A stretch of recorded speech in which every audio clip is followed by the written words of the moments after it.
Real quick before we dive in, if we do talk about 7 Remake, who has beat it, who hasn't, who doesn't know what's going on, and who cares?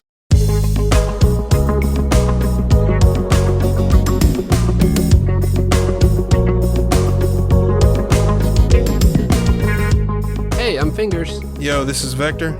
Hey everyone, this is Days Ahead. And I'm Nitroid. You're listening to the Kojima Frequency.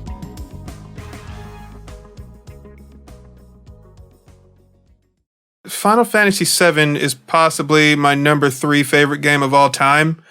It has that entire series has been extremely influential on me, about as much, if not more, than the Metal Gear series.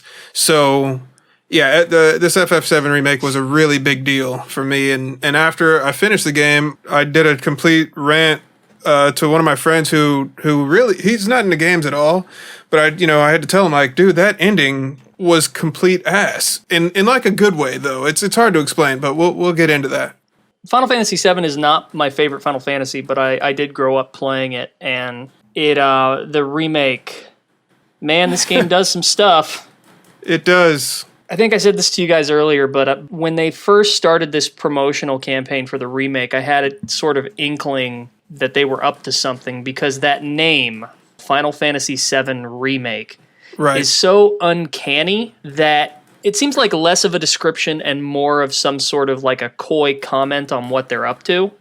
But I kind of put that out of my head because meta trickery and things of that nature were kind of outside of Square Enix's purview. Like, that wasn't in their toolkit for the most part. Yeah. Mm-hmm. But that's kind of exactly what it was. I think I said earlier as well, your Kojima wisdom made you roll a 20 on perception, but like you held back because, like you said, like this is a huge deal for everybody. There's no way Square would have the balls to make this choice. Yeah, I mean, if we're gonna get into spoilers, then I guess we should have a warning. Let's not, because I haven't gone all the way through it or played any of it yet. I'm still waiting on it from GameFly. It's delayed because of fucking coronavirus. I will say this. Just when you thought we had reached peak video games meta with Undertale, this thing comes in and slaps you in the face. Yeah. Okay, to be fair though, like I really like Undertale, and with this, I'm questioning if it's fraud. Like, straight up fraud on Square Enix's part. Like, we were talking about, when I was talking to my friend, we were talking about the legality of this shit. Because it's so, I don't know, it just feels so unprecedented. I mean, everything is unprecedented right nowadays. Man, I must have rolled a 0. I wasn't even rolling a dice, because I'm not getting anything of what you guys are throwing down. So I completely missed that. But I'm looking forward to you finishing it so we can discuss this in detail. I did beat Resident Evil 3, so I can talk about that now. But but that takes like half an hour, right? So that's not even hard. Anymore. Yeah, I'll just say, y'all were right. Yeah, that game was in and out.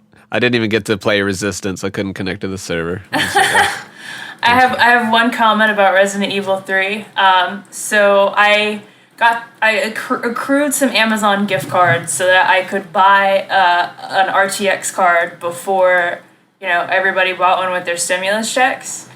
My RTX 2060 Super came in, and the first thing I did was go into Resident Evil and turn up all the settings so I could look at Carlos and his hair. Okay. Such a babe. Right Okay, on. now we're done. I'm done. Oh, did you do the like the new hair or the classic? Oh, the classic hair is like disgusting. The new hair. Are you kidding? Have you seen the Carlos hair mod? No, I haven't. I haven't seen that. I've seen the naked great. mod. There's a naked mod. There's always a naked mod. The Carlos hair mod gives every character Carlos's hair. Oh, That's wonderful. awesome.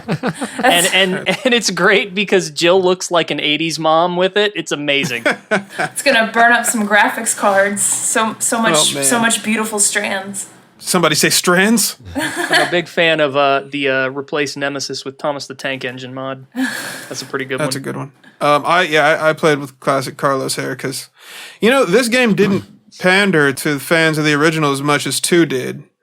2, you were able to unlock the original sound effects, and if you beat the game with the original sound effects turned on, it plays the the ending song, that rock song that kicks so much ass. But this game didn't do a lot of that, and it also. And I don't even think this game was aware of the original. You know, it's surreal. It was. It felt like a completely different game. Like I only played RE3 once, like the original, and I didn't remember it as that, but I still just like played through it, and I was kind of like, all right, I dodged everything. They read the clip notes. Yeah. You know what it felt like to me was a Resident Evil 2 expansion pack. Like A lot of people are saying that. Yeah, for sure. Yeah, I didn't know other people were saying that, but that's that that's railgun what it is. though. I think we can all appreciate that shit. railgun. That was pretty fucking cool. Seeing Jill like hold that railgun does things to me, man. I don't know. Yeah, got a That was pretty screenshot great. of that. Can I wonder? Can you unlock that in the? Somebody should make a mod if you can unlock Railgun it. mod. Every gun's a Right. railgun. Yeah, that'd be sick. I will say it becomes a lot more fun on the harder difficulties. Yeah. Really? I'm really glad that I started on hardcore because that definitely expanded my experience, I feel like. And I want to start a Nightmare run. You know, so I started Resident Evil 2 on hardcore because some idiot reviewer told me to. That was a mistake. It was a complete mistake. That game was so poorly imbalanced for difficulty. I had a terrible time. And I had a much better time on normal, but it was still, my experience had still been sullied by the hardcore difficulty, and so it made me not want to play that game. And then Resident Evil 3 was so it just felt like there was so much missing, and it was unfinished. After I finished it the first time, I had no desire to go back. Resident Evil 3 on Nightmare, it's not a completely different game, but it is a lot more tense, a lot more stressful, and you definitely feel some of that suspense that you got from RE2 Remake that was kind of missing from this one. Okay. They change item placements around, they change enemy spawn points around, so it might only work in the context of having already beaten RE3 and not so much on its own. One thing that surprised me, and I'm not sure if this happens in the easier difficulties or not, because I never experienced it, but despite what Twitter tells you, Nemesis did straight up chase me into a safe room at one point. And I think it's the not auto ready garage. for that. Yeah, it was in the garage, yeah. I think one of the just to give you an idea of the expectations for this difficulty. At the beginning when you're at the cell phone the subway grate and you have the pistol ammo and your first 2 herbs and stuff like that. They just straight up give you the Magnum there. They're like, we're not fucking around. You're gonna need this. Nice. Yeah, I did try unlock the, that one gun. That's the first thing I did with the coins that I got, the samurai gun. And that was pretty much 2 headshots every zombie was going down. So Oh, that's good, because I despise how they handle headshots in these games. it was ridiculous. Yeah, I mean, But then still, I just had I was like, cool, even with this condition, I don't want to run through this whole game now again. It wasn't really there enough, didn't give me enough replayability, really. yeah, definitely. There's tons of other bonuses that you can unlock in it that would make it more fun or, more Oh yeah, challenging. speaking of which, Days, did you ever get all those bobbleheads? I didn't. I've been too busy making my fairground in Animal Crossing. Oh, well, there you go. Seems like we're all playing everything except Metal Gear right now, but that's, it would be nice to have a new one. Maybe. Yeah, which one would you play? If all these games hadn't come out in the past month, which Oh God. I kind of want to. This might sound like sacrilege, but I kind of want to try Survive again. Oh really? Ooh, we should And see if hop on they- Survive, dude. Have they? I don't know if they've added any new content, but I recently started experimenting with some of the mods on the PC version, and there is some hilarious stuff you can do with that. I bet. Not that I would ever encourage messing around in online multiplayer with mods, but God. I've seen now there are mods that take you can set down any sort of item within a certain list during matches in multiplayer. So it spawns whatever item. But these mods have figured out how to replace items of one type with items of another. So you can spawn things that you're not meant to spawn, like entire buildings. You just throw a watchtower at someone. Yeah, but the way the game is coded, you can be in a multiplayer match and the other players will see what you're spawning. It's not exclusive to you. So if you could be in the middle of a multiplayer match and then just spawn a hydroponics bay right in the middle of the base, it's pretty great. So I kind of I don't know. Have they done I don't know if there's been anything new added, or if Some they're of just the like rotating through the extreme events. level, like the extreme stuff has gotten like more challenging, I think. But I don't know about. But a lot of the new times things. when they tweak the difficulty there, it's mostly just making enemies a little more durable and throwing more of them at you, right? Yeah, and their damage, like just like the damage output is higher. Yeah. Right on. Yeah, I've been thinking about like not any previous Metal Gear games, but after all the conversations we've had on this show, I've been thinking about a lot about hypothetical Metal Gears and playing them in alternate universes, I guess, because there ain't gonna be no more Metal Gear for a long time. I don't know about that. Yeah, you got some insider information? No, I don't know. I don't see any hints that there's going to be another Metal Gear for a long time. And so that's why, what else have we left to discuss except games from the past, which is what we're doing now. Well, a lot of people have been talking about remakes lately. I mean, with Final Fantasy VII and Resident Evil, and I guess now Capcom's going to be remaking Resident Evil 4. Is that confirmed or just a rumor? That's a I haven't rumor. seen a If they- follow up on anything since that like one tweet went out. That completely smelled like gaming blog rumor. Yeah. Yeah, if they but I remake wouldn't that put it game, I'll past be them. upset. I'll be infuriated if they do that. We It's did like see that- Konami asking, like, out of these franchises, you can only pick 3. Like Right. tweets like that these days look like direct market research now. Like, to me, I'm like, okay. They're like, yeah, Good we got point. a bunch of Metal Gear, a bunch of Castlevania, a few Ninja Turtles, a couple Suikoden's, and Mostly the big three, though: Metal Gear, Castlevania, Silent Hill. yeah. It's Right. sort of like a rippling effect, like an economic rippling effect. They've sent out Yeah. that tweet, and then the YouTubers, they do a 10-minute video on the tweet, and then the bloggers, they blog about, is this a hint that Silent Hill is coming back, and it just so on and so forth. Yeah. Yeah, Yeah, it's just a that many positive people feedback just loop. saying Silent Hill as an answer will be like enough to get it trending on the whole of Twitter. It's like, damn it. Yeah. And then everybody thinks there's like news related to it. That's how this whole article thing gets picked up and the rumors get started. So I think if you see a remaster collection or something, like if they do a Castlevania collection or like I don't think they would do another Metal Gear, but if you see a collection released on PS4 or even PS5, then that will be your hint that they're working on something new. I wouldn't see You know- a reason for them to do it on PS5 almost. It's like if they're going to do it, they need to do it on PS4 because it's like that's where, stuff will still operate and they won't have to like port everything to, you know what I'm saying? Like, especially And with it's the Phantom backwards Pain. compatible. Yeah. Yeah. Remember that time in the 2000s where like all the movie studios were remaking like every classic horror film they could get their hands on? Doesn't it kind of feel like we're in that stage, but for video games? Yeah. Yeah. 20-year cycle. Good point. Yeah, we're in that like mid '90s period where just like all the PlayStation stuff was popping off. We got Crash and Spyro, You- and you Final guys- Fantasy VII. You Metal guys- Gear's on the way, dude. That's what's next. Shit. You've heard the concept of the 20-year cycle, right? No. So I'm probably getting this completely wrong. So, I don't know. Somebody keep me honest in the comments. So the 20-year cycle is a marketing concept where, like, IPs that people understood or sort of took in their adolescence, they grow up, and when they become, like, the most profitable age demographic, that's when they bring back, those franchises, those IPs. So it's like, they're a kid, they play Resident Evil. In the context of this conversation, when they're a kid, they play Resident Evil, they play Metal Gear, and then, 20 years later, they're adults, they've got money, they have disposable income. Well, maybe not now, but, presumably they have disposable income. And so people are, hey, we've got Resident Evil back. Hey, we've got Metal Gear back, ideally. I've heard of that. Yeah. Of that So what you're concept. saying is in 2037 we should expect a gritty Fortnite reboot? But yeah, it does make sense with just like people growing up, and then by the time they're financially set, they're like, okay, I want to do something with this property.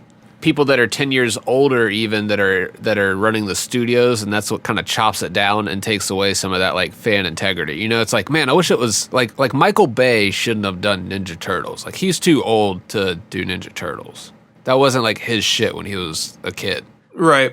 So Yeah, it's well, kind of he like was that. handed that. He was like, "Hey, you can direct action movies. Yeah. Take this." That's what I'm saying. Like that generation didn't really get Ninja Turtles, so that's why I don't think he really connected with it, and it was kind of just like a weird Hollywood movie. Maybe he did. I don't know. How old was Michael Bay when, in like 1987? Not my age in 1987 when you're a kid and supposed to be growing up with it. That's what I'm saying. He's way older than me, so. Right. Yeah, I don't know. I mean, I feel like there are some things that I got that are like marketed towards kids, but when I was maybe 17 or 25, I don't know. I would have been like, I would fuck still, Ninja Turtles at that point. Like, yeah, like that's, if you were I don't older. think so. Because I'm still into Ninja Turtles now. So I went Yeah. back and watched that Nickelodeon, that 3D animated one. It was phenomenal. Oh, I love that one. Yeah, I think it was great. It didn't have the undertones of the original where like April O'Neil is like 37 and she's, committing statutory rape, but It's just more the like the cartoons and stuff when it first came out. So that's that's what wouldn't have like after the comics, of course, but like when it was Right. introduced as a kids show, people our Right. age would have been like, what? Like, I don't yeah, like they this should shit. they should bring back like the classic Ninja Turtles and the R-rated comics, and that was where they would decapitate fools. Yep. I still remember when that first movie came out, the live action one. Yeah. And, you have a bunch of parents. I remember this clear as day because I was a little kid going in to see that movie in the theater. And just a bunch of parents and a bunch of little kids ready to see the Ninja Turtles movie. And then Raphael yells, "Damn!" And you can hear like the audible gasps of every mother in that theater. On the topic of, combining topics here, segueing rather, I remember some of the early Ninja Turtles games being pretty hard, like the NES one, fuck that game. Turtles in Time. Well, Turtles in Time was great. fair. Yeah. Ninja Turtles for the NES was bullshit. Yes. I beat that game. It took me a ridiculous amount of time, but I did it. Those tentacles, man. Under the underground or the underwater section, I mean. Ugh.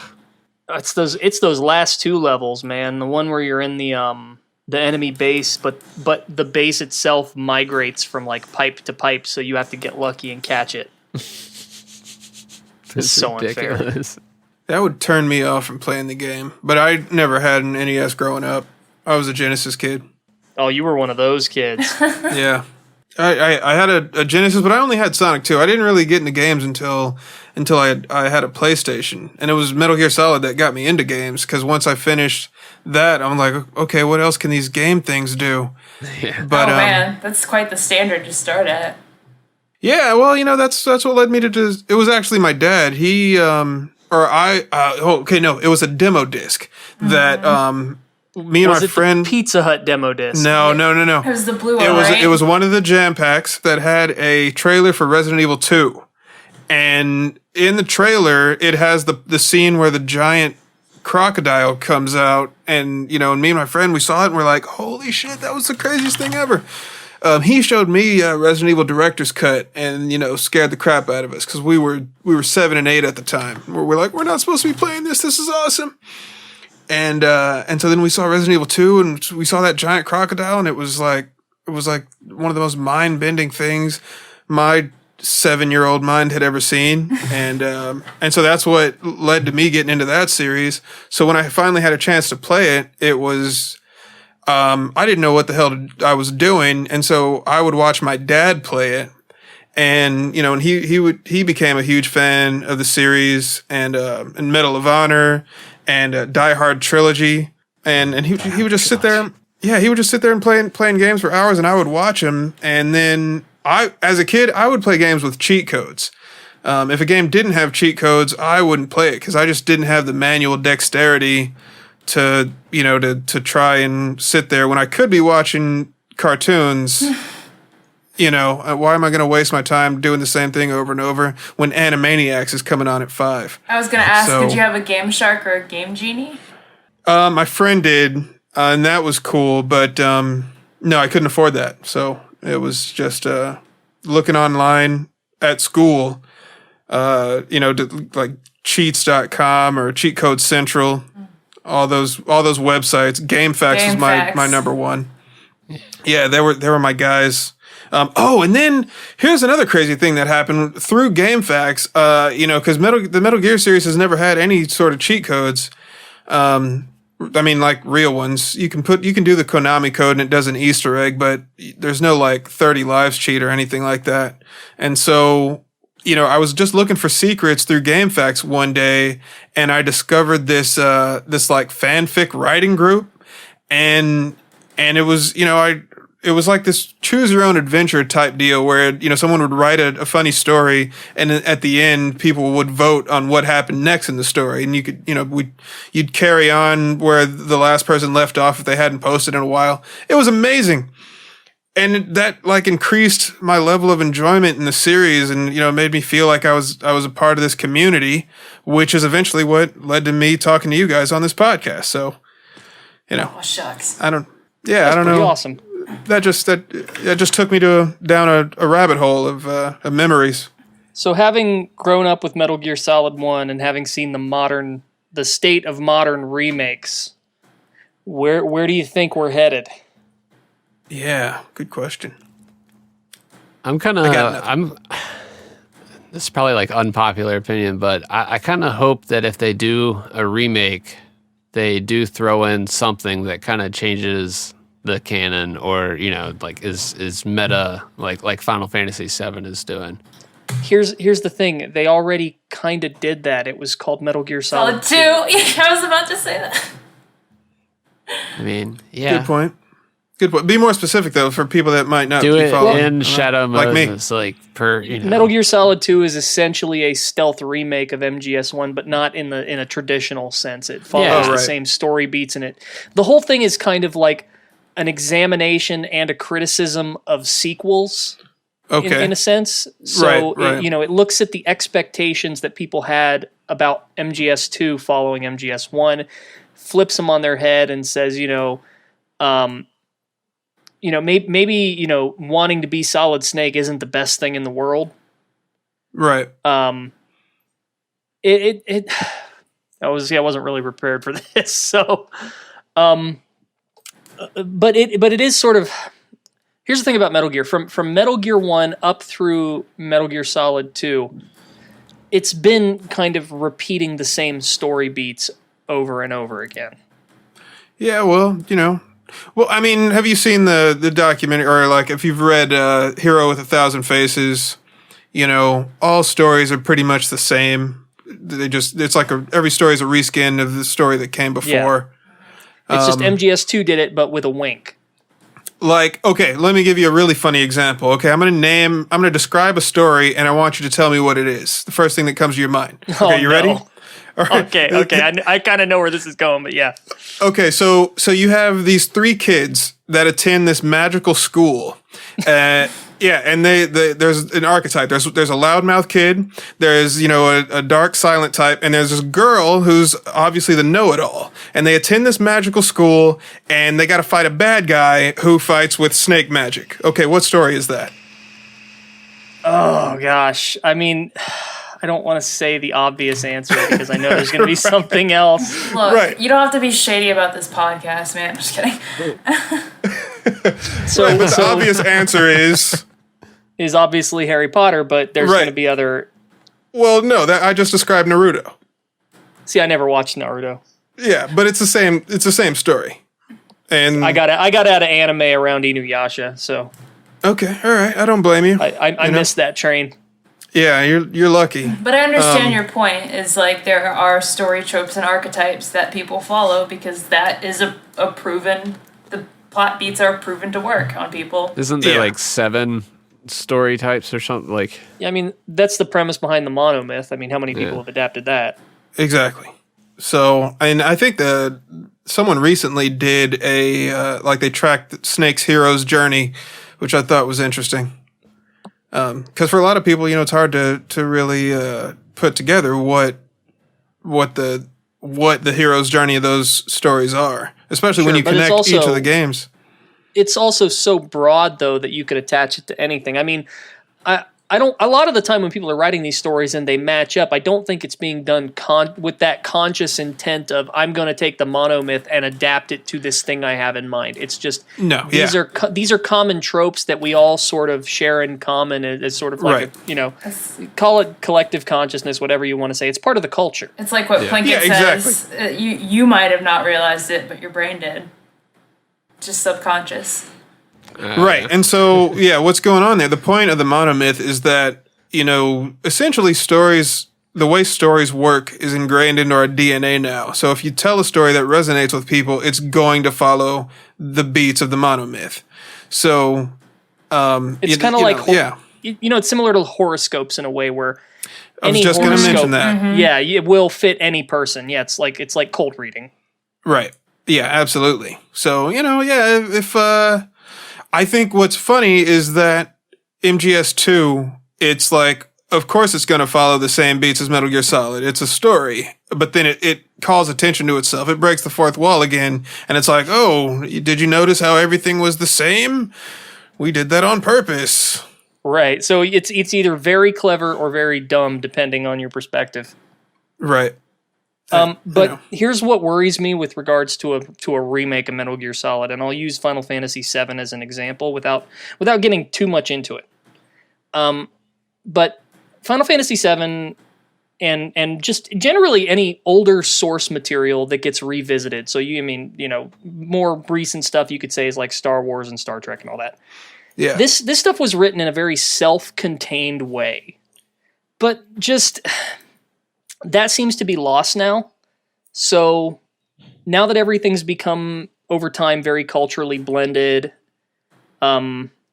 it's kind of like it can't have its own identity. Everything has to be held with a kind of reverence. I was talking to a friend of mine earlier, and he pointed out that like the remake of Final Fantasy VII treats every aspect of the original with this strange sort of reverence, like it's a passage from a holy book, and like everything, it's this really annoying trait that's emblematic of modern media. This reverence paid to the source material that somehow also manages to completely misunderstand it. Right. So it's like, if Thing X was popular and is fondly remembered, then any revisitation of that thing must be aware of the fact that it is fondly remembered, and it must make active references to that fact. And I freaking hate it. It's gross. It reminds me of like Marvel films. Every Marvel film has to have some sort of meta wink. Every Marvel movie has this like teaser or this wink, like, oh, this hero's coming, or oh, this comic event's about to happen. Another example that kind of flashes in my head right now, and I know we keep talking about this, and I have no idea how we keep talking about this, but Picard. I felt like a lot of Picard was like, oh, there's Riker. Oh, Picard went to Riker's house. Like shit like that. It's very aware of the fact that it's got a beloved history, but it expects you to attach to grant it that same level of attachment and reverence without earning it. And to that point, I feel like the biggest audience that I feel bad for in terms of what happened with the Final Fantasy remake are the people who bought this to kind of see why everybody holds this game in such high regard. Because they're not. Oh, those poor bastards. My wife actually brought this up earlier, where she's not sure if she enjoyed the remake or not, but she did say that one thing she didn't like is the fact that this game is going to completely screw up expectations and impressions of what the original was for people who have never played it. I mean, I think as long as that's clear, which they didn't make clear. But now that the word's starting to spread that this is no substitute for playing the original, and that it kind of takes for granted that what happened in the original. I was gonna say it's a total rug pull of a game. Yeah, which I like as its own product and game. Like I think that's cool. Like I kind of like stuff like that where they betray your audience type stuff. But when you look at it in sort of like a business sense, I feel like such a hypocrite. Well, I feel like a hypocrite for saying this and loving Metal Gear Solid 2 as much as I do, but in the same regard, like, like, I feel like Metal Gear Solid 2 did not... There's one thing about confronting an audience's expectations. There's another thing about, I feel like, promising the audience one product and giving them another. And the Final Fantasy remake balances that line on what it does so much. And I can't like, pick a side. I can't pick a side. Well, there's also the fact of once you've seen a magic trick so many times, it loses its appeal. And, you know, this is a trick that has been done over and over and over and over and over again. And it's this, you know, we're in this very sort of meta writing zeitgeist and like everybody's doing it. So it's losing its impact. It's losing its effectiveness. You know, we're at the point of diminishing returns. Yeah, they just did. I'm saying before now, have they done any of this? No, and that's why I didn't expect it, but it's still the same trick. Gotcha. I don't know. I'm excited to play it, and I kind of hope they do something similar with Metal Gear, where they just. I just kind of hope they don't remake it. I know that a lot of people are really looking forward to seeing a Metal Gear Solid remake, but my position's always been, what are you going to get out of a remake that you didn't get out of the original? What is it that you're chasing? Because if you're chasing nostalgia, yeah, you're not going to get it. That's where I say, like, you insert like Metal Gear 1 and 2 in there, all of a sudden it's just a separate playable part. Like right there, he's talking to Gray Fox. He's like, I remember in Zanzibar, and you're back there all of a sudden. Oh damn! I don't know. Like they're kind of doing that with like what they did with Modern Warfare, where they just like inserted that scene that was like, this wasn't in the original. I was totally fine with it because just otherwise you're just going through it again, but prettier. I do think if we're gonna remake, go ahead. I was gonna say I do think there is some value in remakes that, you know, still adhere to some of the plot beats and the concepts of the original, while also showing its appreciation in some sort of organic way. Have you guys seen like Suspiria? No. Okay, so that's a bad example. So let me go to a more grounded example.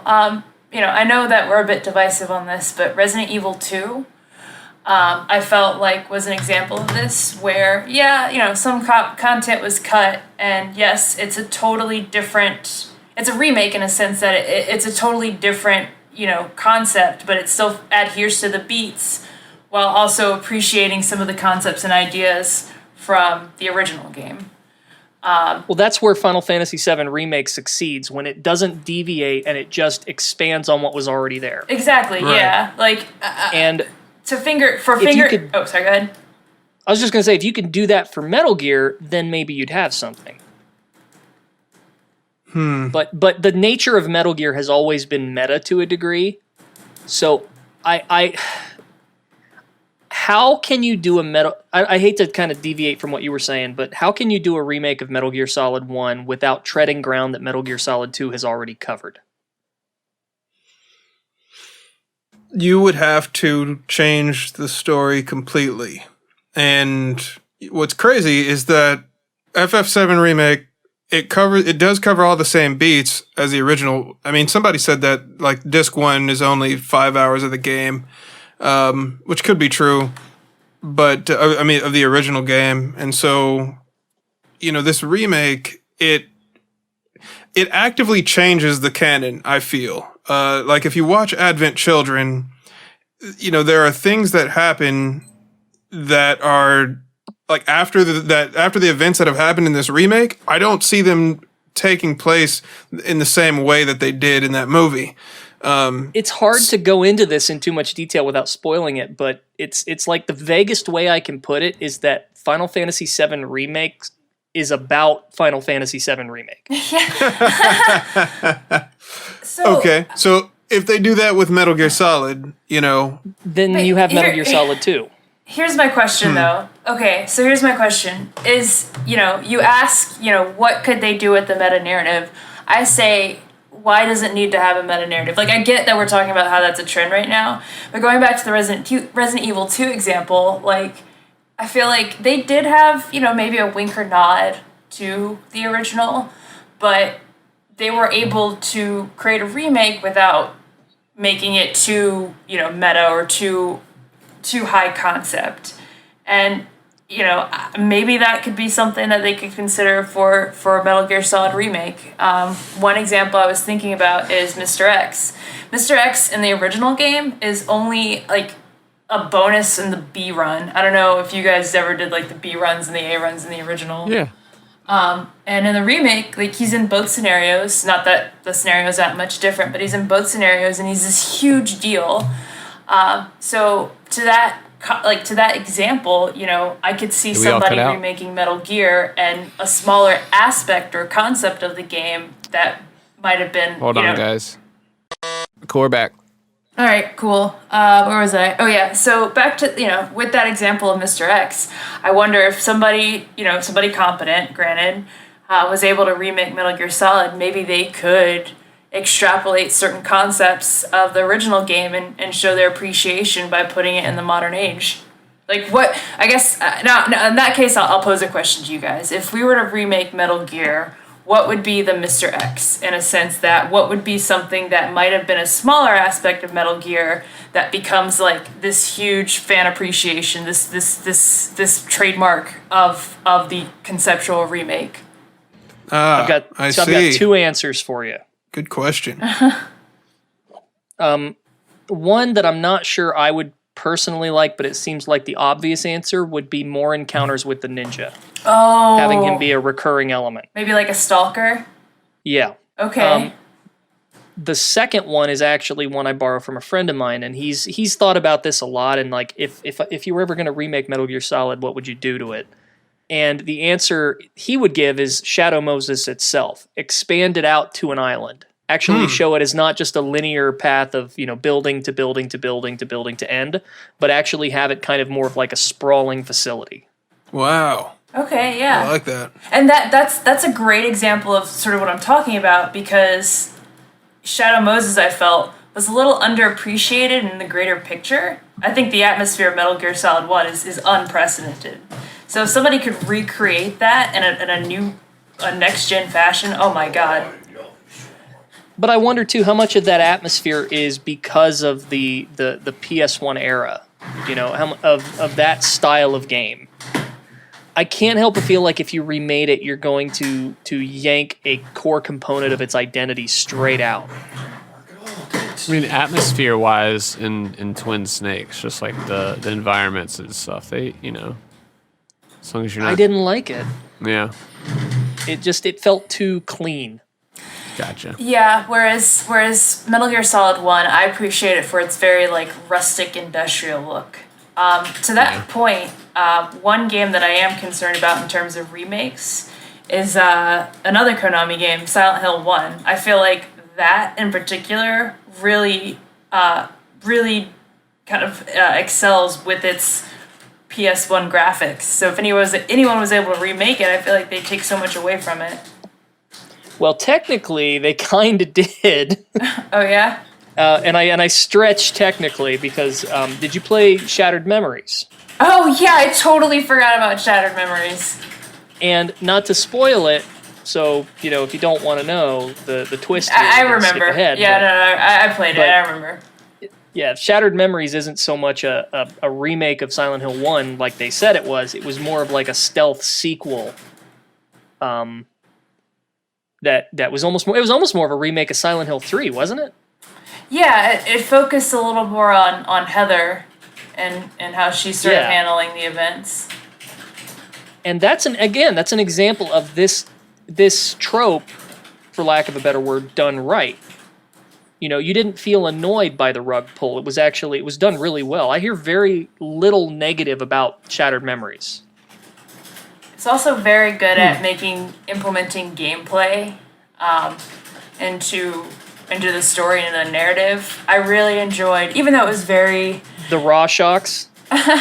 Well, not just the raw shocks, but the questionnaire at the beginning. It was very obvious, but I did like that and how it sort of changed up your perception of the characters and whatnot. I'm going to butcher this, but I remember reading somewhere... someone did like a psychology a psychologist's perspective on Shattered Memories, and it was talking about how they did some really clever things in there, about how every time it seems like Harry is getting close to realizing what's going on, everything freezes and he has to run away. And like that, and they were talking about how that's like almost a perfect visual metaphor for people who are repressing memories. And I can't remember the term he used, but it was something akin to like freezing or something like that. But it was a really clever thing they said, and it's pretty cool. But yeah, I don't know. MGS1, I don't know if you could do that, but I know we keep talking about how if you're going to remake anything, maybe MG1 or 2 would be a better approach since there's so little there and so much you could expand upon. Ooh, I just had an idea. Okay. So one thing I was thinking about, or just thought about rather, is I know we talked about you can't break what's not broken in the sense that you can't expand on Metal Gear Solid 2, or with Metal Gear Solid 2, but what if this is like Raiden's VR mission? I don't know. Right, like the theory that's floating out there.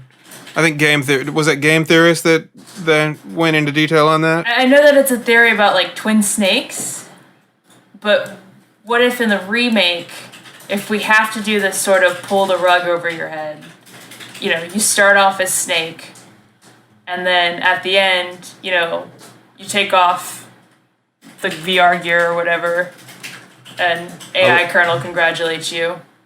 I was gonna say that, but I didn't want Nitro to get mad at me, so I did. It's gentler coming from me.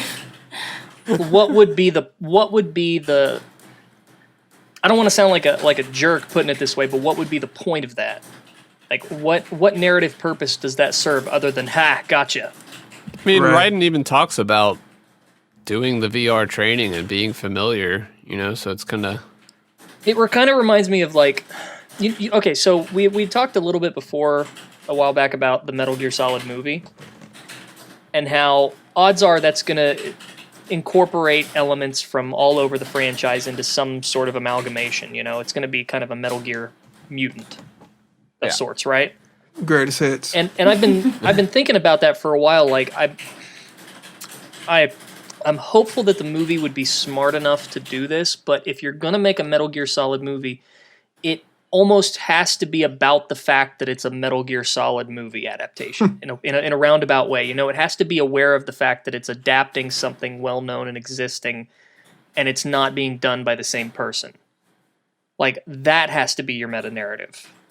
And that's something Metal Gear has done for a while. Maybe not so much in the older days. I mean, MGS1 is probably the most, outside of the original two, MGS1 is the most blank slate of the series, where it's not really going,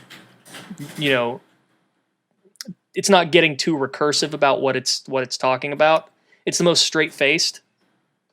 Yeah. But everything since has kind of taken on this meta-narrative tone where, MGS2 is about an MGS sequel. MGS3 is kind of about the past and the things we referenced to Metal Gear.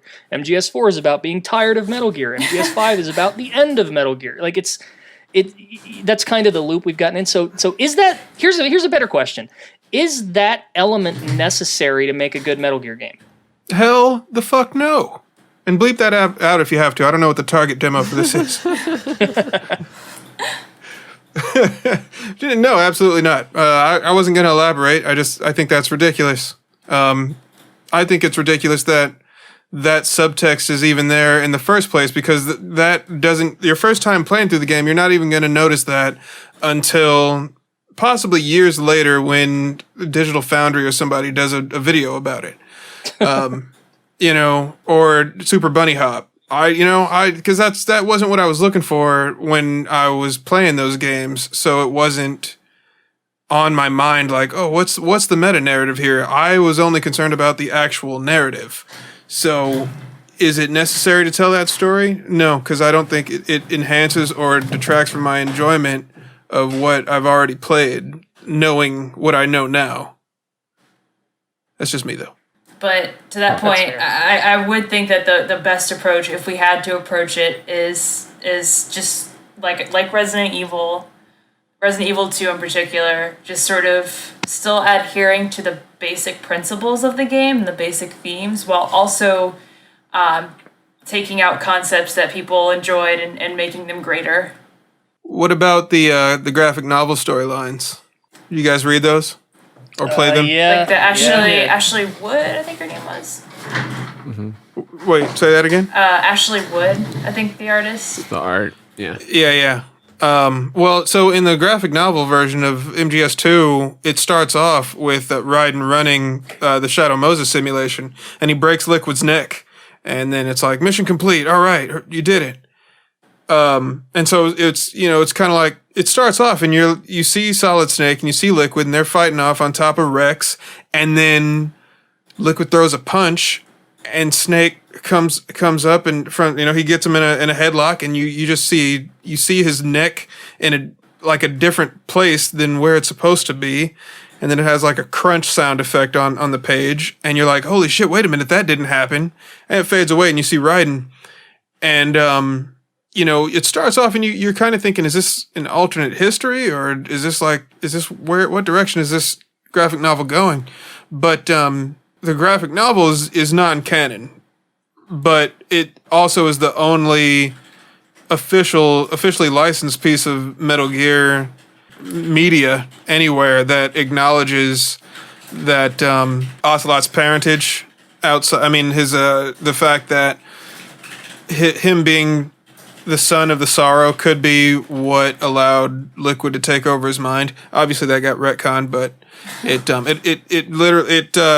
goes. There's a scene in the graphic novel that is more than what we get in any of the games. So, it was a detail I appreciated. If they were going to do a remake, I would hope they would do more things like that.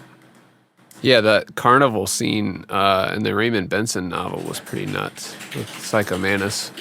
Oh, nice. Did you ever read that one? I haven't read that. Yeah, like that's kind of like enough where it's like supplementary, where it doesn't really mess with anything, but it's just something that happened inside Snake's head where Psycho Mantis was messing with him, and it was just like a whole chapter. Right. It was just like him walking around this like Coney Island type place, and it was just like weird stuff going on. The comics did something kind of similar to that, where when you get to the Psycho Mantis battle, obviously they can't do the same sort of video game level trickery that they did on PS1 when you're reading a comic. So right, they did something where like Snake beats Mantis, and then Miller shows up on Shadow Moses and helps him take out Liquid, and everything just seems like it's going really well. Ooh. But everything seems like they go off the rails, but then they keep going, and then they keep going, and you're reading, they go just long enough so that you put your guard down. Right. Because at first you're like, oh, this is screwy, something's wrong here, but then they extend it just to that point where you kind of let go of the thought that maybe you're being screwed with, and then then it comes out that Mantis was screwing with you. So I love it. I love it when horror movies do that. That was pretty good. It was a clever way to get around the fact that you can't really change a controller port in a comic book. Smart. I remember a less serious example. I remember when Ego Raptor did Metal Gear Awesome Part 2, and when Snake gets to Psycho Mantis, I think it shows like the Flash EXE crashing.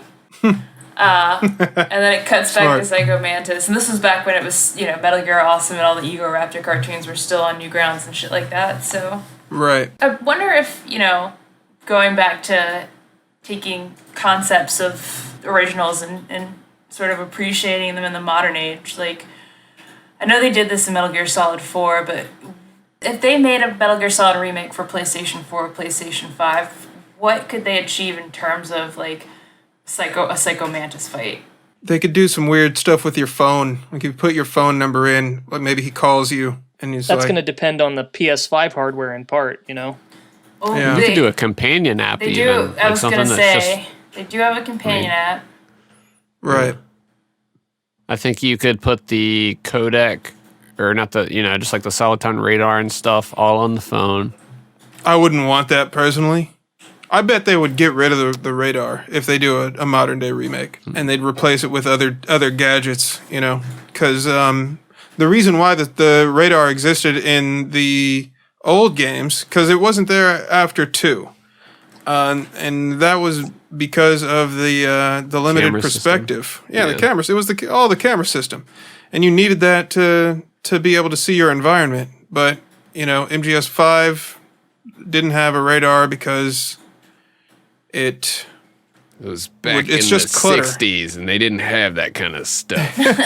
Yeah, MGS 3, 4, 5.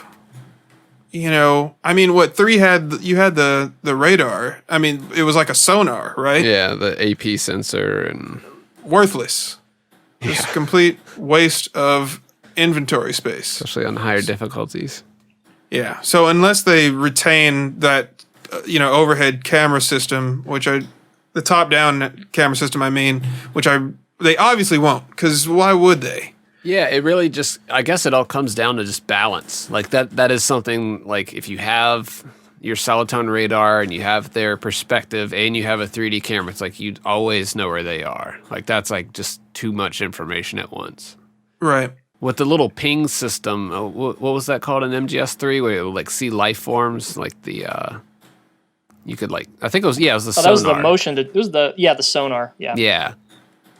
You would pick up everything, so it was like you had like an overload of information, but you could still kind of compare it.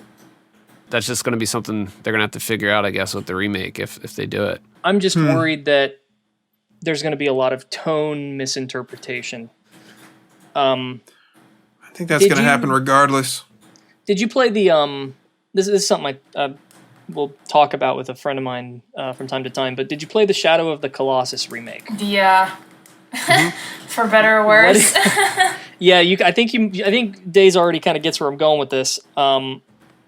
But there is, I know that game was very, very warmly received, but that is a good example of missing the tone of the source material.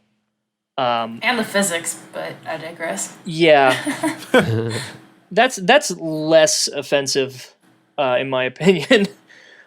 If you look at the original and the way it's presented, the way that the colors are chosen, the way the environments are littered and set out, if you had to sum it up in a word, it would be desolation. This entire place is supposed to seem somewhere in between alive and dead, maybe leaning more towards the dead side of the spectrum. And then you get the remake, and it's gorgeous. It's just this flush paradise of green with very little to speak of in terms of barren ground. Right. I remember playing it the first time and being so impressed initially because I was like, oh my god, there's 10 different types of grass and they're all fading into each other and it's amazing looking and just and then I realized it was just way too happy. They've created some truly gorgeous scenery, but it's completely in conflict with the tone of the game that they were trying to remake. So wait, are you saying that the original is not gorgeous? In a different way. Something can be beauty is in the eye of the beholder, but when I say something is how do I put this, You look at a game like Silent Hill 1 and 2, those are very beautiful games, I think, because of the craftsmanship that goes into it. But they are also not, they're intentionally very unpleasant things that are being put in front of you, Right. I'm stumbling over my words here. I get your point, I think. It's not supposed to, Shadow of the Colossus is not supposed to present you with a lush paradise. But that's what the remake does. The original, you're kind of entering a dead, forbidden land. Something where the soul is barely present. You have this feeling like you're not supposed to be there. Exactly. And the remake is like, hey, welcome to Hawaii. Yeah, okay. And I feel like when we get to the Metal Gear Solid remake, it's going to be a lot of that. Shadow of the Colossus? Kinda, yeah. You know what? I'll tell you this.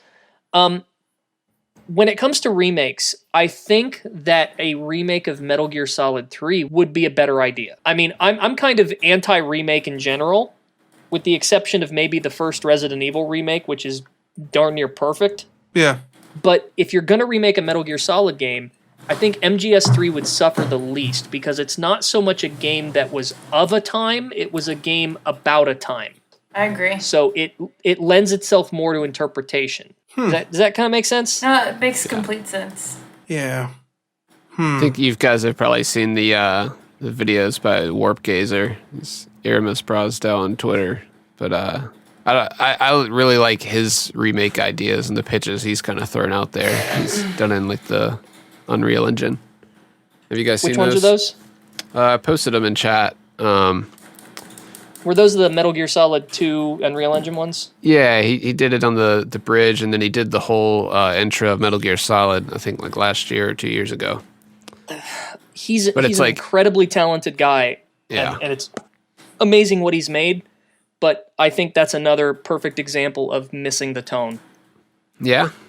And I think my biggest gripe, I don't want to rag on this guy because he's so talented and he's so good, but like Solid Snake should not look like a supermodel. Okay, so it's like the facial animation that he landed on? Yeah, it's kind of like, I'll tell you what it reminds me of because I'm having a really hard time articulating this properly.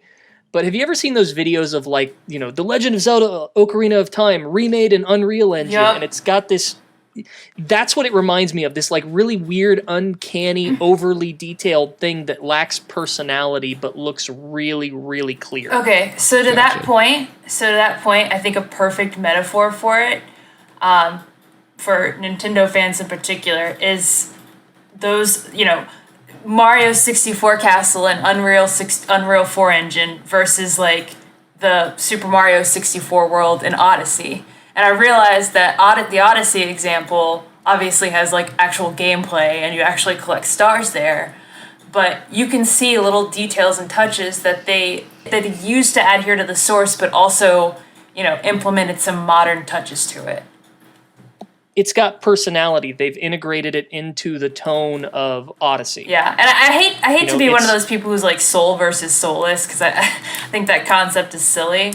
But there is some credit to adding those little touches or details. If anything, it's a testament to how difficult art direction is. Yep. Yeah, I mean, this is one guy making all of these animations too. So yeah, that's, and I that's seriously pretty incredible. don't want to sound like I'm knocking him, because that's not what I'm I know trying where to you're do. coming. You're coming from like the whole source idea of Solid Snake being the ugly Christopher Walken mashup. Yeah, like.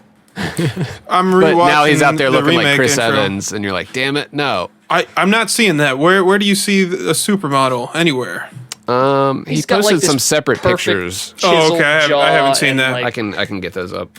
this is why I really hope that Oscar Isaac does not end up playing Solid Snake. Like, I don't think he's God, like an extremely good looking man. I think he's just an average looking dude. I just think he's the wrong type for this too. I mean, it's, Everybody would be. Yeah. yeah, that's fair. There is no like Solid Snake that you can cast unless you do it like a CG movie. Well, I got somebody for you. All right, let's hear it. I got somebody for you, and this is kind of this would be my pet choice, and it's a little ridiculous. But have you seen the show Future Man? Yeah. I just saw that on Hulu. The guy who plays Wolf. Let's see, Future Man, Wolf. Does he have the voice though? Oh yeah, but he does. But the whole show, he's like a complete goofball, so it might be a little hard to do. So who is that guy? But man, does he look the part. Derek Wilson. I don't see it. I know this guy though. I've seen him in other things before, but I don't see him as Solid Snake. He looks like he looks like Charlie Day from It's Always Sunny. Not even in like the shots of him from. Are you looking at just shots of him or shots of him from the show? I'm looking at shots of him from Future Man. Fair enough. Yeah, I mean, he doesn't my look other like pick he looks would've like been, Charlie Day. Like, That's and you know why I say that is because I was like, wait a minute, where have I seen him before? And in my head, subconsciously, I'm thinking Charlie Day. And then somebody on Reddit, I guess, did a side by side of this guy next to Charlie Day. So just have Charlie Day be Snake. There you go. My other pick would have been like Eric Bana circa Black Hawk Down. Right. Yeah, that'd have been good. Okay, I see the supermodel now. It's the eyelashes. Is this supposed to be MGS2 era Snake? He might come a little gruffer. Yeah. There's two. Yeah, I posted just a picture and then there's a link above. But well, keep in mind this is also like an asset that came off of a store. I don't think he created this from scratch. And two, I think he's not finished too. This is still a work in progress as well. So there is that. Yeah, this gives me hints that he took a base model from somewhere else. And Okay, then I can definitely see the supermodel in there. Yeah. All right, so here's a question. Worst choice to play Solid Snake that could still potentially happen? Damn. Was it Keanu Reeves in the runnings at one point? I don't know if he was. I know Christian Bale was. Yeah, he definitely was. And Keanu Reeves was another pick after, The Matrix and stuff. And, Hugh Jackman. I was about to say, don't do Hugh Jackman, please. See, I'm leaning towards... He was the fan favorite forever. Man, he was. I did not like it when everybody had said that on Solid Snake. I'm leaning towards an answer that would be like typical Hollywood business, where it's like whoever's like contemporary at the time, like, hey, you're popular in this, why don't you do this? Like Robert Downey Jr. Tom Holland? I don't know. Tom Holland, he could do it. I bet he could. Michael Zendaya. Fassbender. Yeah. Here's how you do it. You pull a paranormal activity and you hire completely unknown people so that they're not colored by anything that came before. So you don't have a chance to I don't see this person pulling off this role because they're right out of the gate. It's like Daniel Radcliffe in Harry Potter. You had nothing that came before. As soon as he inhabited that role, it was like, this is Harry Potter. So you need an actor like that who is okay with being known as Solid Snake for the rest of his life. And that way you can just have him deliver his performance and you can either like it or maybe you really like what he does and that's the end of it. But no matter they'd what, be willing to do that without the star power attached to it, with like some name on the billing. Right. And what I meant to say was that's the only way you can do it where you wouldn't be disappointed with who they chose. Yeah, I agree. Yeah, that's fair. Nerds these days. Right. But we're impossible. Obviously they're gonna pick a Robert Downey Jr. type. Maybe they'll just pick Robert Downey Jr. That would be funny. Okay, I like the Jack Reacher movies. There's no budget that they're never going to give a budget for Metal Gear that's going to afford Robert Downey Jr. Well, you can make this movie on the cheap, I feel. $40 million movie. Instead of a $250 million blockbuster, it doesn't need to be the next Avatar. It just needs to be good. And I feel like you can do it for less than 50 for definitely. You give me $10 million, I will make you the best Metal Gear movie you've ever seen. Oh my god, wouldn't it be hilarious if Mads Mikkelsen was fucking Snake? That would be Man. great. Kojima would have the Comedy biggest option. boner. You want the comedy option? Cast Charlie Day? oh my god, Kiefer Sutherland. Kiefer Sutherland, yeah. Absolutely. Screw with everybody. With Donald Sutherland as Big Boss. There you go. Yeah, I wouldn't do Chris Evans. So do you think they're going to do the thing like, if they go the Metal Gear Solid route, are they going to have like the same actor playing Solid and Liquid? They would have to. They'd have to do like they did in The Social Network and have that one guy play those twins. Because that pissed me off about Devil May Cry 5, how like they use different actors for Dante and Virgil. I have an idea. Which is also the same story as Metal Gear Solid, by the way. Can I pitch an idea? How much? Can I pitch an idea? Yeah, go for it. No CGI. No CGI. Just have Jeffrey Dean Morgan and Javier Bardem in a blonde wig. There you I go. like Javier Bardem. I just saw. Have you guys seen Mother? Oh my god! Yeah, Anybody seen that? I one- want to launch see it. it. Oh, Yeah. watch that movie. That's hard to get over. I just had a thought. What if they cast Adam Driver as Solid Snake? Because he's kind of I'd watch that. he's kind of Nope. buzzing. He's more of Nope. a Raiden. But that's hate that a guy. perfect example. That is a perfect example of like a contemporary actor who does not fit the part whatsoever. But Hollywood bigwigs would be like, okay, yeah. That's what I was. Yeah, like No, I no, hadn't no, had no, that no. thought yet No, until just now. And I was like, now- damn You want to it, know what that's the who they would Hollywood pick. bigwigs like dude bro option is going to be? Is they're going to have two Hemsworth brothers play Solid and Liquid. Oh my god. I guess I wouldn't hate that. I think if they were to go about it the way that Netflix did The Witcher, and you have a guy who's a fan of the franchise, I would be okay with that. It's funny that you say that because I was about to say, maybe they could call Henry Cavill if he's just as passionate about Metal Gear as he is The Witcher. I don't mind him taking that spot either. he definitely isn't. But if they had someone like that who was a big fan of the series, I don't care if I can't see them in that role. If he's passionate about, the series and the franchise, I would respect that. And, Are there any celebrities who are like well-known fans of Metal Gear? Quentin Are. Quentin Tarantino likes Half-Life. Michelle Rodriguez likes Tekken, but she can't pronounce it. I'm trying to think. I guess I don't know. I guess no. I don't know. Hey, there he is, Oscar Isaac. Here's the thing: if you're gonna do a Metal Gear Solid movie, and specifically do the Shadow Moses incident, cast an actor who actually is 33 and not 57. This is Hollywood. That would make sense. This is Hollywood, sir. That's impossible. I would prefer that they just like roll it back to Metal Gear 1 and just do that story. But I agree. But I think they're going to keep Meryl the same age, by the way. they won't. Yeah. Too many people want to see the ninja on the big screen. There's no way we're not getting either a Metal Gear Solid 1 movie or some sort of brand new story that's an amalgamation of all the things from the series. Well, guess what? Here's the good thing about that is Cyborg Ninja is a government project. It's not any one man. Even though there's one man who's like synonymous with it, I feel like they could do like, hey, Sonny's the next Cyborg Ninja. Boom. We could see Schneider as black color. The extraterrestrial ninja. Do that. But I completely agree. I think Metal Gear 1 and 2 are untapped resources. There's tons of direction because they're so vague, and you can totally pad that out and flesh the story out way further than anything else has thus far. I think that's definitely the right way to go for both the remake and the movie. So what we've established is that making a Metal Gear Solid movie good is going to be very difficult, which is a perfect segue to what we were originally going to talk about, which is difficulty in Metal Gear. Yeah, I did that. Yeah. Nice.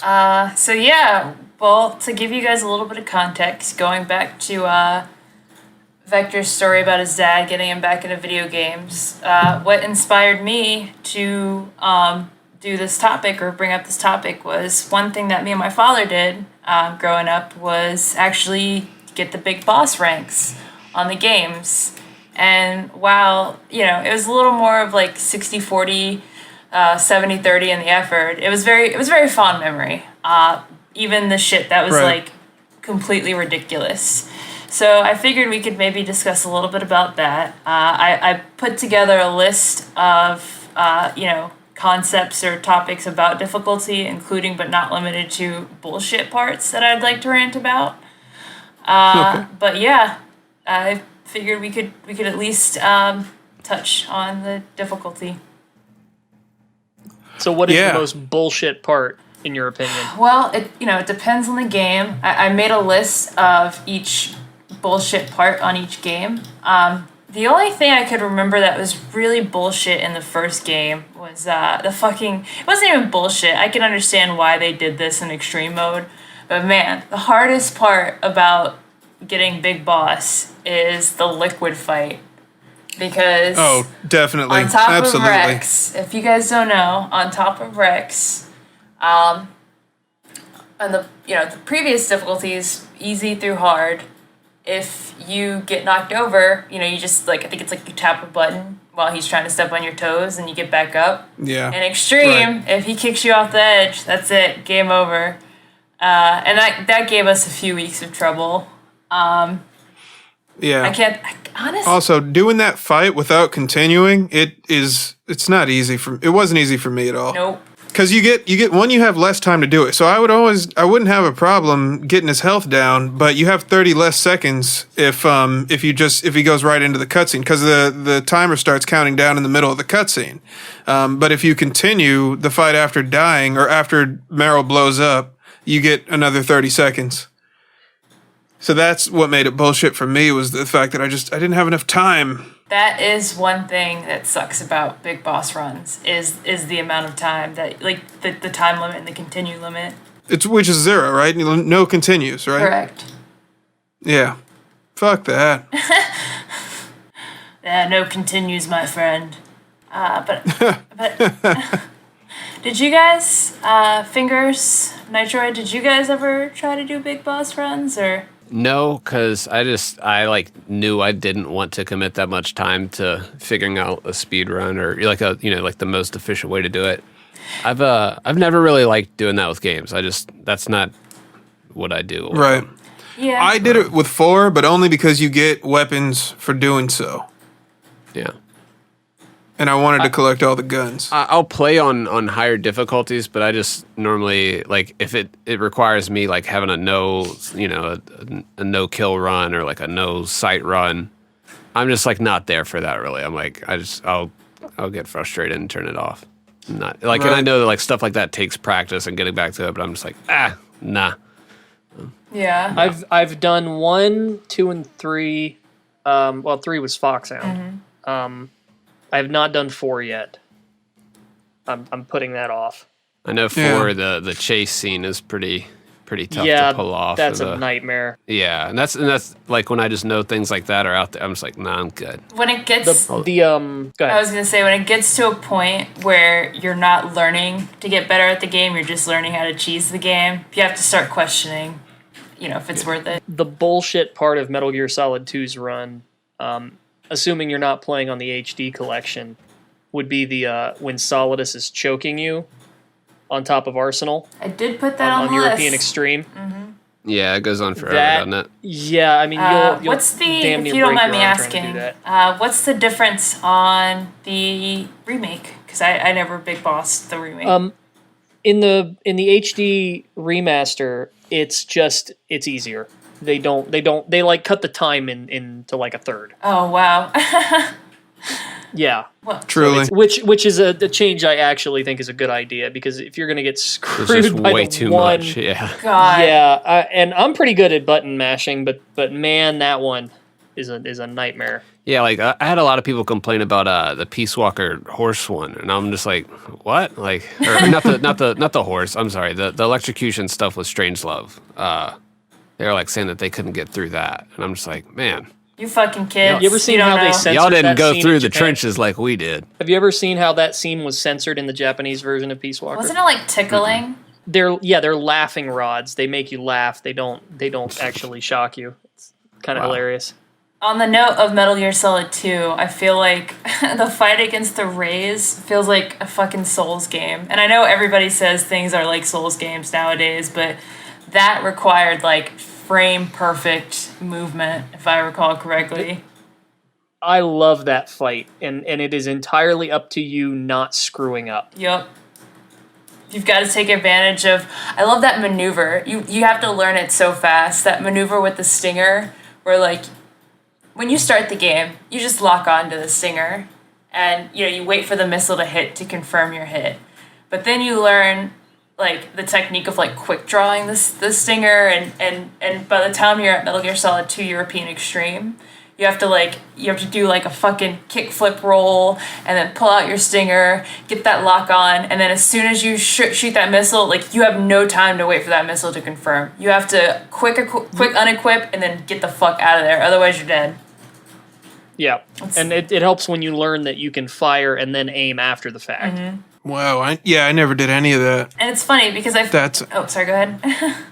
No, I think that's amazing that that you need to master gameplay mechanics to that degree on that difficulty setting.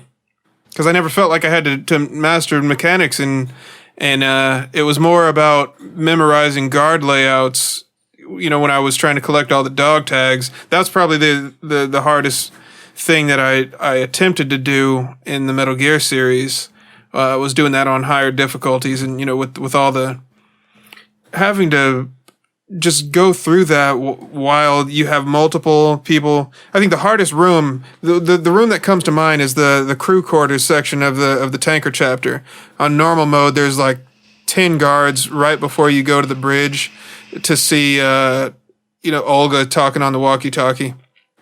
You know the part I'm talking about with the pantry, and with the pots, and you can play the theme song on the pots. Yeah. One thing I wish they would have carried over into other games was just you reminded me talking about guard routes. In Metal Gear Solid Integral, there was an option. I can't remember if it was just an option or if it was on repeat difficulties or what. I don't remember the details. But there was an option for alternate guard routes. Oh yeah, where it would I remember switch that. those up, and I have always loved that idea, and I wish they had kind of carried that into the future games where things got switched up and you had kind of like an alternate way of playing. On that same note, not to get too far off track here, but speaking of Resident Evil, since we've kind of gone on that for a bit, it is astonishing to me that Capcom has not jumped on the whole Resident Evil randomizer trend and made that a standard option in the game. Yeah. That would have been perfect for 3. That would have been a great excuse for their whole, like, oh, this is all just a bunch of set pieces. Yeah. Infinite replay value for any Resident Evil, they put that in. Except 3. I have no desire to ever play that again, regardless of what they do. That's, yeah. I don't think I still have it installed on my computer. I don't think I'm going to go back to it. I think once AAA publishers kind of catch on to the whole randomizer idea, I think it'll happen. I don't know if Capcom will be the first to do it, but they'd be smart if they did. I think that's gonna spread like wildfire once somebody does it and puts it in a AAA game. Even if it's an update that comes out a little bit later, it's like that's definitely a good feature to add. Imagine Bloodborne that had in the challenge RE2 dungeons. remake. Say that again. I was gonna say, imagine if they just patched it into the RE2 remake. Yeah, they could. I mean, Bloodborne had the chalice dungeons, which were procedurally generated. Man, that's a game I need to go back and finish. Yeah, that game kind of has endless. But here's the thing: is with procedural generation, is that once you realize that all the dungeons are constructed from these tiles, like it's meant to circumvent repetitiveness, but it gets super repetitive. Yeah. The thing about the Resident Evil randomizers, though, is that it's not necessarily it's not a procedurally generated thing per se. It's taking items, putting them in different places, and attaching rooms to other rooms. Like, if you go through a door, it's not going to take you to the same door that you would have expected. This is how it works in, like, RE1 Remake when people use randomizers. You go through a door that might have led to a hallway, but now instead it takes you to somewhere late game that's got an item, but it's been coded in a way that keeps the game consistent. So early that's what on I was wondering. Early on in randomizer history, I don't know if this has been completely solved. I think for the most part it has been, but a lot of the time with randomizer seeds, you would get unwinnable games because of this problem. Mm-hmm. Right. But it seems like now they've kind of cracked that. And I'm sure somebody will correct me on this if I'm wrong, but like when you load up a seed for a randomized Resident Evil game, you will be able to beat it. It's just going to be all over the place. I was just about to ask about that, because in order for that to work, you need to have an actual person like hand placing all the objects to make sure that it's playable. Well, they've So got at a an certain algorithm like figured out so that it knows that you can get from here to here, you can get from here to here, here to here, here to here, without breaking the chain. Yeah, because if you have that sniper rifle, when you first run into Sniper Wolf, and you're with Meryl, it's like, back up, Meryl, I got this. and then you win, like, and then you win the fuck. fight, and then you take your sniper rifle out, or you unequip it, and then Meryl's like, deuces. Well, at least if you do that in the original game, like the computer doesn't know what to do, vanishes. she just vanishes. Right. Yeah. I mean, that goes back to doing an MGS1 remake. I feel like you should absolutely do that. Have an alternate scenario where you can fight Sniper Wolf right there, and and see where the story goes from there. Well, More non-linear, like Metroidvania style. Maybe a lot of people Maybe. are wondering if part of the reason why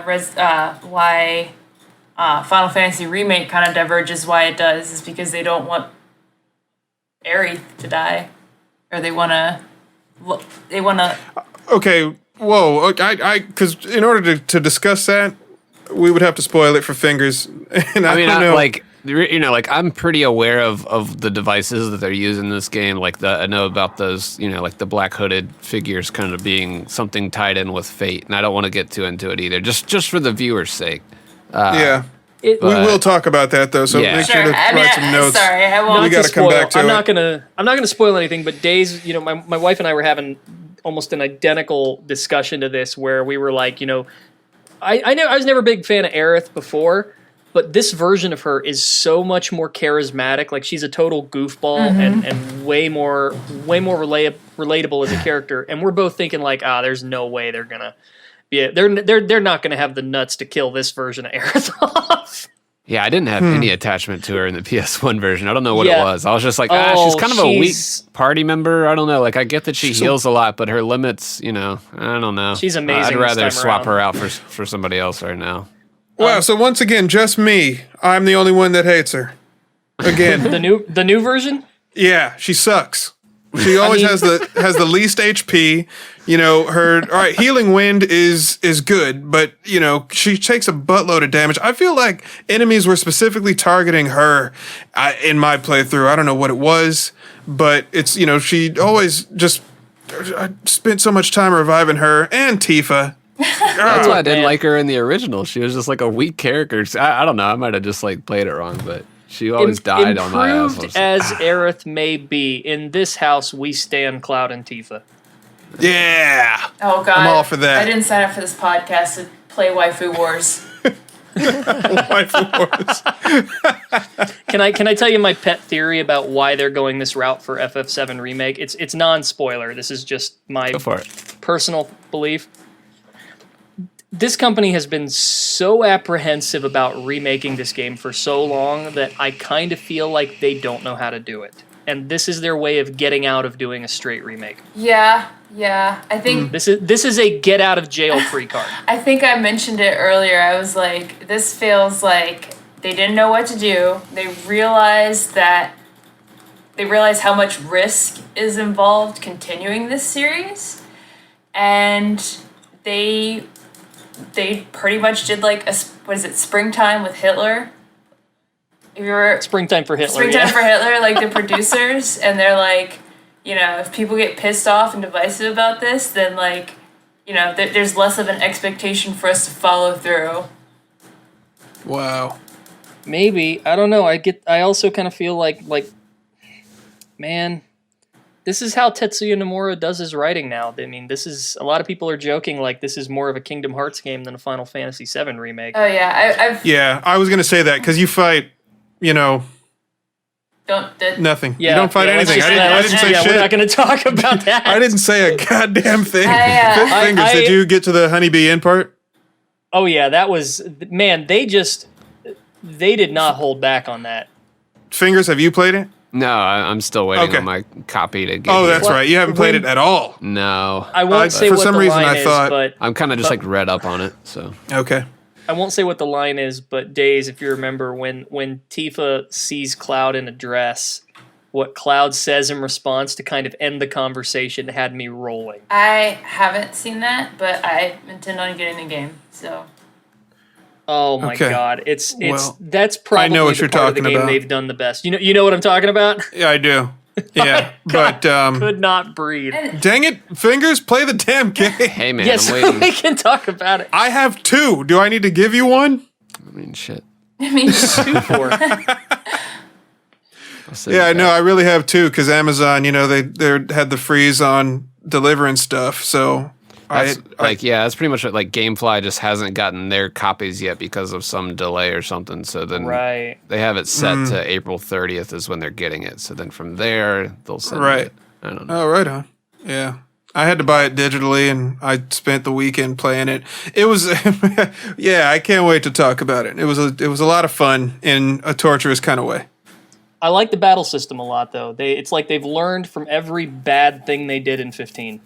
Except that they need to have a little more customization in your AI for your friendly people. Yeah, to fill up their if ATs they- a little more If they had aggressively. blended in a little more control like Yeah. that, then That was then one thing they I would've didn't like from nailed the it. demo Same. that I did play.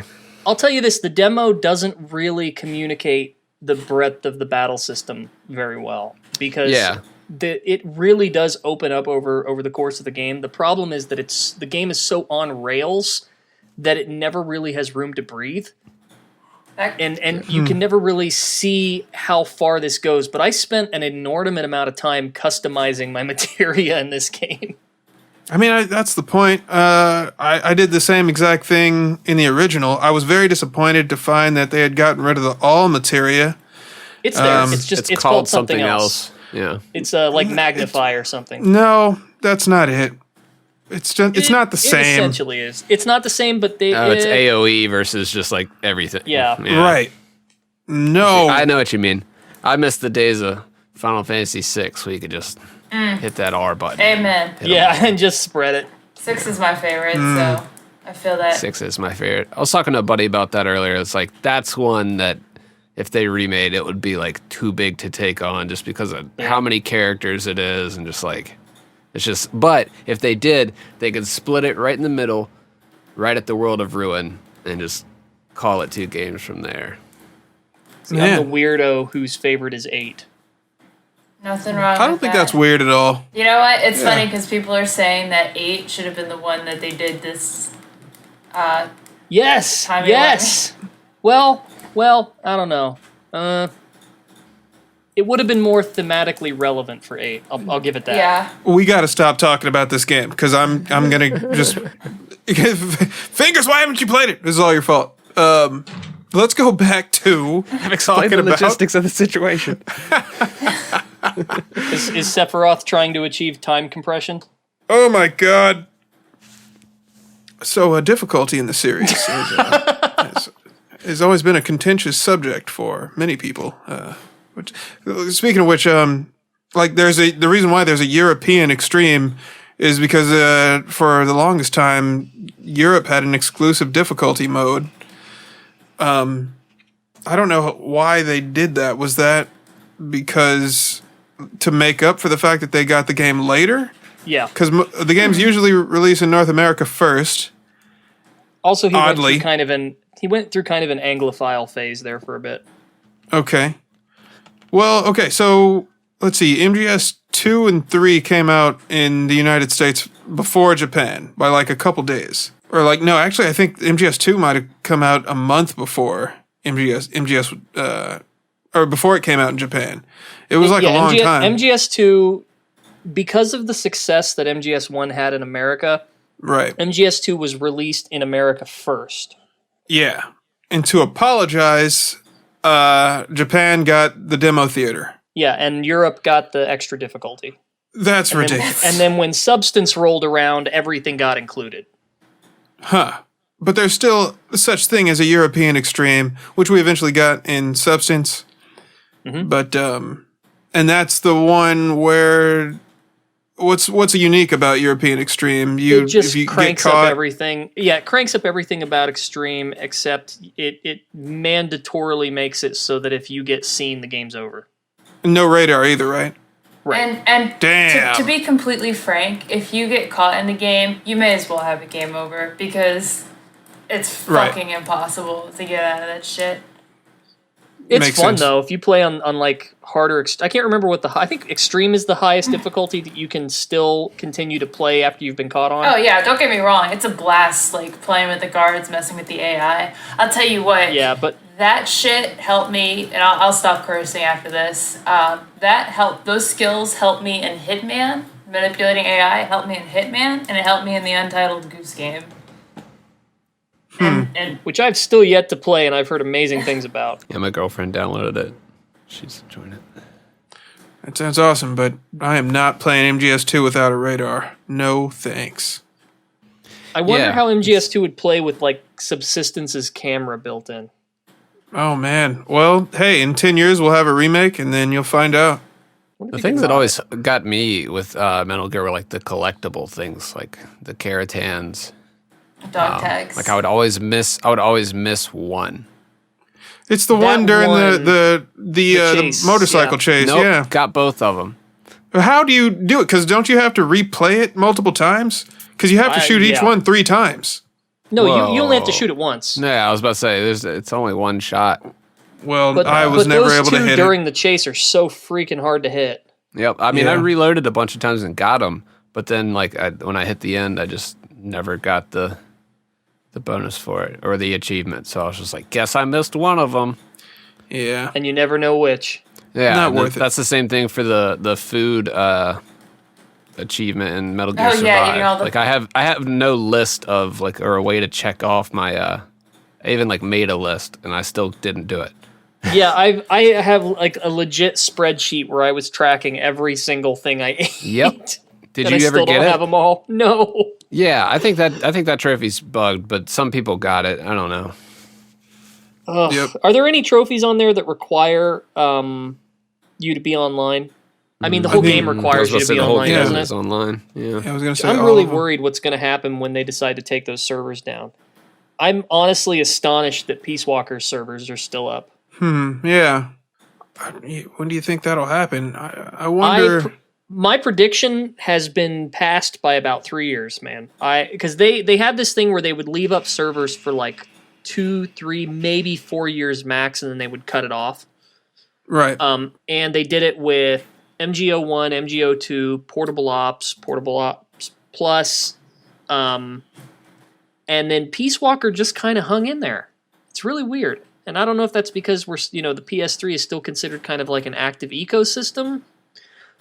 But then, you still have MGS4 and MGO2. So Yeah. I don't know. It's strange. But I gotta get all the trophies in that at some point before it goes down. So that's definitely something to think about. I feel like it has to do with a matter of like how difficult it is to keep them active, and maybe there just doesn't take that much effort. Well, there'd been some reports recently after an update for Metal Gear Solid 5 that the FOB servers started to become really, really unresponsive in comparison to what they used to be. And it just like everybody all at once was like, hey, these are really slow now. They're really terrible. What's going on? And I'm wondering if that update was them scaling back the MGS5 servers because the player base isn't what it used to be. Speaking of supporting a game for years after release, have you guys heard of this YouTube channel, Futura Sound Productions? Yeah. This guy's videos have popped up all over YouTube for me recently. He seems to be carrying on the tradition of guys like Python Selkin and Super Bunny Hop, and just came out of nowhere. He's making all these Metal Gear discussions. Where'd that come from? I don't know. I haven't seen it. What's it called? Futura Sound Productions. Futura Sound, one word. It's like Futura the just a bunch font. of, like essays on different Metal Gear topics, like was Raiden really blah blah blah? I don't know. Yeah, I forget exactly. I guess I had autoplay turned on, and one of his videos popped up. I think I might have seen these pop up occasionally. Why Raiden makes MGS2 a masterpiece. Yeah, stuff like that. Man. Okay. Great thumbnails. I can't stop thinking about Adam Driver being like a whiny Raiden. It's so perfect. I like that guy. He was great in Marriage Story. Oh yeah. Right? Keep him away from Metal Gear. He carried that Star Wars trilogy barely. His back. I wouldn't. Well, maybe not carry. Maybe dragged it across the finish line He- would be a better way to He put probably needed a chiropractor with all the carrying he did. it. Yeah. A chiropractor? Chiropractor? No, a chiropractor. Come on, God.